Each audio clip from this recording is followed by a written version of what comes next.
Hello everyone, कैसे हैं आप सब। एक बार पुनः शिव कोचिंग क्लासेस पर स्वागत है। उम्मीद करता हूं आप सब अच्छे होंगे, मस्त होंगे, बेहतर होंगे, आपकी पढ़ाई बेहतर चल रही होगी। क्लास 11th केमिस्ट्री में चैप्टर 3 चल रहा बच्चों, जिसमें आज हम बात करेंगे एफ ब्लॉक के तत्वों के बारे में, जिसमें दो समूह है, एक तो लेंथेनाइड समूह और एक एक्टिनाइड समूह। इसके पहले बच्चों एस ब्लॉक के तत्वों के बारे में, फिर पी ब्लॉक के तत्वों के बारे में और डी ब्लॉक के तत्वों के बारे में हमने आपको प्रोवाइड किया था वीडियो लेक्चर। उम्मीद करता हूं आप लोग देखे होंगे, बाकी तो प्लेलिस्ट क्रम से ही मिल जाएगा हमारे चैनल में, आपको भटकने की जरूरत नहीं है। आज हम मुख्य रूप से बात करेंगे एफ ब्लॉक के तत्वों के बारे में और उसके गुणों के बारे में बच्चों, क्योंकि एग्जाम में सीधा पूछा जाता है। ज्यादा हम डीप में बात नहीं करेंगे, केवल एग्जाम के पॉइंट ऑफ व्यू से हम बात करेंगे। ठीक है, चलिए शुरू करते हैं बच्चों। सबसे पहले तो आप लोग ये समझो कि एफ ब्लॉक के तत्व किसे कहेंगे। ऐसे तत्व जिनके अंतिम इलेक्ट्रॉन एफ कक्षक में प्रवेश करता है बच्चों, आपको एफ ब्लॉक का एलिमेंट्स कहलाता है। जैसे आप पढ़ते हो एस ब्लॉक, तो एस ब्लॉक का एलिमेंट्स कौन कहलाएगा? ऐसे एलिमेंट्स जिनके अंतिम इलेक्ट्रॉन एस कक्षक में प्रवेश करेगा वो एस ब्लॉक का तत्व कहलाएगा। ऐसे ही मान लीजिए पी ब्लॉक के तत्वों के बारे में बात करें तो पी ब्लॉक के तत्व कौन कहलाएंगे? ऐसे तत्व जिनके अंतिम इलेक्ट्रॉन पी कक्षक में प्रवेश करते हैं वो पी ब्लॉक के एलिमेंट्स कहलाएंगे।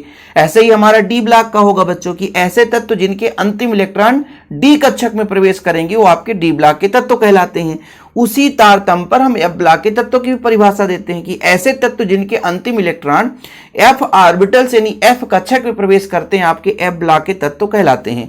एफ ब्लॉक के तत्वों को दो भागों में बांटा गया बच्चों, एक तो आपका लेंथेनाइड समूह और एक तो एक्टिनाइड समूह। देखिए लेंथेनाइड समूह और एक्टिनाइड समूह दोनों में 14 तत्वों को रखा गया है। इनका नाम लेंथेनाइड या एक्टिनाइड क्यों रखा जाता है? क्योंकि लेंथेनम के बाद के 14 तत्व होते हैं, इसलिए इन्हें लेंथेनाइड कहा जाता है।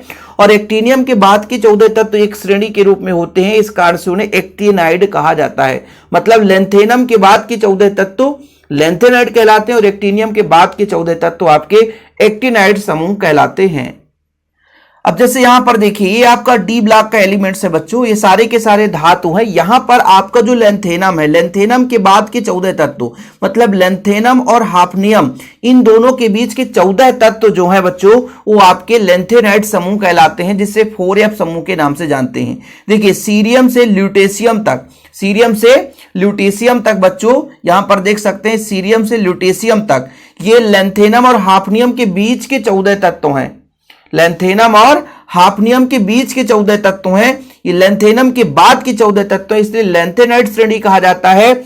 और बच्चों जो हमारा यहां पर देखिए एक्टिनियम रदरफोर्डियम के बीच के 14 तत्व और एक्टिनियम के बाद के 14 तत्वों को एक्टिनाइड समूह के नाम से जानते हैं। तो ये जानना जरूरी है कि एफ ब्लॉक के तत्व बच्चों, यहां पर यदि हम आपसे क्वेश्चन पूछ दे कि एफ ब्लॉक के कितने एलिमेंट्स हैं, तो एफ ब्लॉक में 14 एलिमेंट्स लेंथेनाइड में और 14 एक्टिनाइड में, तो टोटल कितने हो जाएंगे बच्चों? 28। क्योंकि 14 कितने होते हैं? 28। कभी कोई आपसे ऑब्जेक्टिव पूछ दे तो आपको क्लियर रहना चाहिए कि लेंथेनाइड में 14 तत्व और एक्टिनाइड में 14 तत्व, तो टोटल कितने हो गए? 14 28। ओके, तो यहां तक क्लियर हो गया बच्चों कि चूंकि एफ ब्लॉक का तत्व है वो डी के अंदर का ही है, इसलिए इसे आंतर संक्रमण तत्व भी कहा जाता है। क्योंकि देखो बच्चों डी ब्लॉक का जो तत्व है वो आपका संक्रमण तत्व कहलाता है, लेकिन डी के अंदर एफ ब्लॉक है, डी के अंदर एफ ब्लॉक है, इसलिए उसे हम आंतर संक्रमण तत्व के नाम से जानते हैं। ठीक है, डी ब्लॉक के अंदर है एफ ब्लॉक, इसलिए उसे आंतर संक्रमण तत्व कहा जाता है। ये नोट कर लिया आपने, कोई दिक्कत तो नहीं है। चलिए तो यहां पर देखिए बच्चों कि लेंथेनाइड्स तथा एक्टिनाइड्स को आवर्त सारणी के नीचे पृथक रूप से दर्शाया गया है। लेंथेनाइड परमाणु क्रमांक 58 से 71 तक, मतलब 58 कौन सा है? सीरियम। 71 क्या है? ल्यूटेशियम तक। और एक्टिनाइड परमाणु क्रमांक 90 से थोरियम से बच्चों 103 तक, लॉरेंसियम तक। थोरियम का होता है 90, 103 में लॉरेंसियम तक होती है। इन तत्वों के इलेक्ट्रॉनिक विन्यास में एफ कक्षकों में इलेक्ट्रॉन भरते हैं, मतलब अंतिम इलेक्ट्रॉन जो है एफ कक्षक में भरते हैं, अतः इन्हें एफ ब्लॉक का तत्व कहते हैं। ये तो मैंने पहले ही बता दिया कि एफ ब्लॉक का तत्व क्यों कहा जाता है, क्योंकि अंतिम इलेक्ट्रॉन एफ कक्षक में प्रवेश करते हैं। लेंथेनाइड तथा एक्टिनाइड श्रेणियां क्रमशः संक्रमण श्रेणी के वर्ग 3 और वर्ग 4 में जोड़ने वाली श्रेणियां हैं। मैंने आपको बताया कि लेंथेनम और हाफनियम के बीच जो 5D श्रेणी है बच्चों, इसके पहले बताया ना कि लेंथेनम और हाफनियम के बीच लेंथेनाइड श्रेणी छिपा हुआ है, सीरियम से ल्यूटेशियम तक के 14 तत्व। और ऐसे ही हमारा एक्टिनियम से रदरफोर्डियम के बीच के 14 तत्व जो थोरियम से लॉरेंसियम तक होते हैं वो आपके एक्टिनाइड श्रेणी कहलाते हैं। अब आपको बताया गया कि चूंकि ये डी ब्लॉक के अंदर के तत्व हैं, बोला गया ना यहाँ पे कि एक्टिनाइड श्रेणी और लेंथेनाइड श्रेणी जो है वर्ग 3 और वर्ग 4 को जोड़ने वाली श्रेणी है, अतः इन्हीं तत्वों को आंतर संक्रमण तत्व भी कहा जाता है। वैसे डी ब्लॉक के तत्वों को हम संक्रमण तत्व कहते हैं क्योंकि इनमें अंतिम इलेक्ट्रॉन जो है वो डी कक्षक में प्रवेश करते हैं और n-1 डी कक्षक अपूर्ण रहता है, s और p को जोड़ने का काम करता है, इसलिए इसे संक्रमण तत्व कहा जाता है डी ब्लॉक के तत्वों को। भाई संक्रमण तत्व क्यों कहा जाता है? क्योंकि इसमें अंतिम इलेक्ट्रॉन n-1 डी कक्षक में प्रवेश करते हैं। दूसरी बात, n-1 डी कक्षक अपूर्ण होता है और s और p दोनों के बीच जोड़ने का काम करता है, इसलिए आपका ये संक्रमण तत्व, और डी के श्रेणी के अंदर ही एफ ब्लॉक का लेंथेनाइड और एक्टिनाइड श्रेणी है, इसलिए उसे आंतर संक्रमण तत्व के नाम से जानते हैं। अब बच्चों यहां पर देखिए पहला जो प्रॉपर्टी है, इनके n-2 कोष के f ऑर्बिटल्स में इलेक्ट्रॉन भरा जाता है।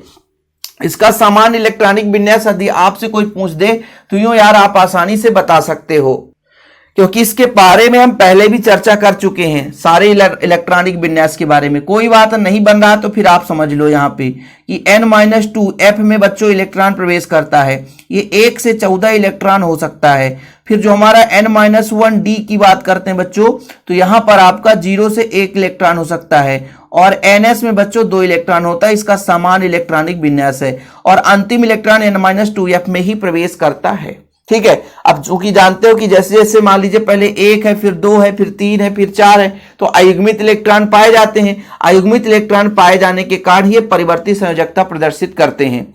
जिस प्रकार से आपने देखा बच्चों कि संक्रमण धातु कहा जाता है डी ब्लॉक के तत्वों को, मतलब सारे के सारे तत्व धातु थे, ऐसे ही एफ ब्लॉक के तत्वों को आंतर संक्रमण तत्व कहते हैं, आंतर संक्रमण धातु कहा जाता है क्योंकि ये भी धातु हैं। तो सभी के सभी क्या हैं बच्चों? धातु हैं। मतलब डी ब्लॉक के तत्वों में जितने भी एलिमेंट्स थे, है ना, डी ब्लॉक में जितने भी एलिमेंट्स थे सारे के सारे धातु थे।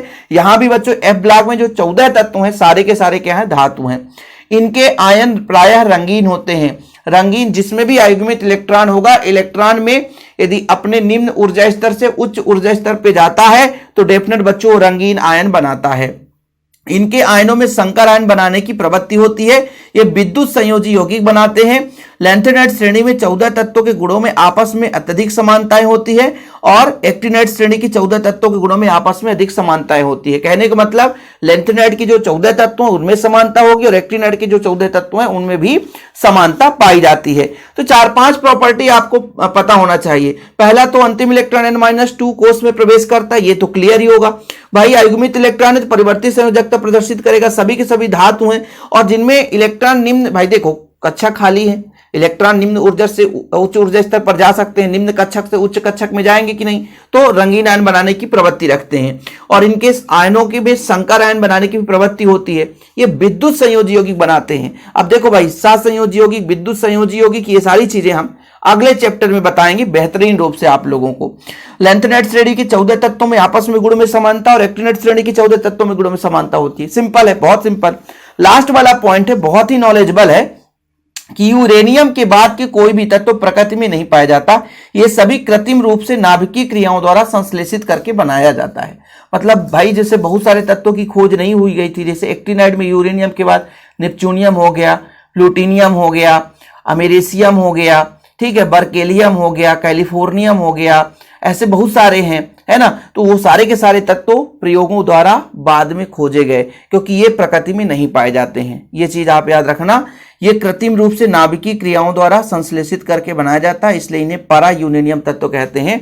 मतलब यूरेनियम के बाद के तत्वों को हम पारा यूरेनियम तत्व कहते हैं। कभी कभी आ जाता है ना कि पारा यूरेनियम तत्व कौन है, तो यूरेनियम से ज्यादा परमाणु भार वाले तत्व पारा यूरेनियम तत्व कहलाते हैं। तो ये आपके एफ ब्लॉक के तत्वों के गुणों के बारे में कंप्लीट हुआ सेशन आज का। अब बच्चों हमारा जो है सारा S block, P block, D block और एफ ब्लॉक सारा कंप्लीट हो चुका है। इसके बाद हमारा लेक्चर आगे टॉपिक पर आएगा। यदि आप लोग चैनल पे पहली बार आए, चैनल को सब्सक्राइब कर लो, और यदि नोट्स लेना बच्चों तो कॉन्टैक्ट नंबर आप लिख लो 9685299149, 9685299149, 9685299149। ये मेरा पर्सनल नंबर है, इस नंबर पर आप कॉन्टैक्ट करें, नोट्स ले लें, प्रॉपर रूप से तैयारी करें। फिलहाल अभी के लिए इतना ही। जय हिंद, वंदे मातरम। ठीक है बच्चों, कॉन्टैक्ट नंबर में दिया हूं, पर्सनल नंबर है, उस पर आप जरूर संपर्क बना लेना।